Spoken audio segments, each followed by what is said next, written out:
Hi, I'm Grandmaster Magesh Panchanathan, and today I'm going to be talking about chess parenting guidelines. We've decided to make a small series with small videos explaining different kind of misunderstandings and different kind of things that we can add as value for parents to understand what's going on with your students. In the last 15 years, I've actually had lots of conversations with my students, with parents, and I've seen what is going on when they make some mistakes and how they learn, and I've seen this process very closely. And I've had so many of these discussions with parents, and I realized it's much better for me to make these videos to actually share my thoughts on what my experience is about this. The first thing today we're going to look at is one of the most common misunderstandings to see what are acceptable and unacceptable mistakes, right?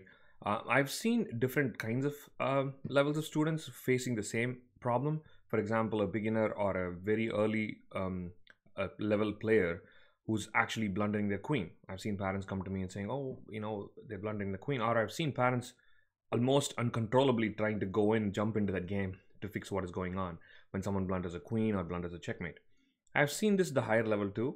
When someone makes a mistake and let's say the parent himself or herself is not understanding the position, but they use the engine, computer engine, to see the evaluation, or they talk to their chess coach to see what the mistake, or how the mistakes were done, and then weigh in on that, right? Now, the first problem with this is that I want you to understand that you cannot play a chess game without making mistakes. It doesn't matter what level it is, right?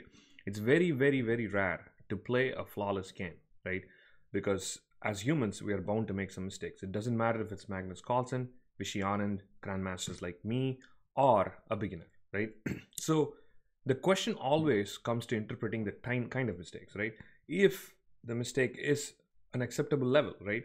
So for example, if you have a beginner and you are unhappy with this beginner because you expect them to play like someone who has trained for 3 years, now that becomes a mismatch, right? And this is the misunderstanding I'm talking about, right? You need to know what kind of expectations you're putting on your child to say, okay, you know what, you've trained for this much time, I expect you to do this, right? And it's not easy for you to do that as a parent unless you're a chess expert yourself. So this is where, of course, the chess coaches come in, right?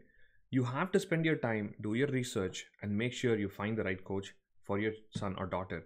And once you do that, you have to trust your coach to make the decisions on what is right and wrong, what are acceptable and unacceptable mistakes in a game, right? So if your coach thinks, for example, I have had situations where I've seen someone blunder a queen and I've looked at it and said, you know what, they're just starting and it's actually natural that they're doing it. And they might have just learned a lesson about free captures and how to not lose pieces. But I also know that they might not be able to implement it right away, right? The same way, I might be able to see a 2200 play a game and notice a small mistake, which I can relate to, saying when I was a 2200, I did the same kind of mistakes. So you kind of can tell what kind of mistakes are for your level.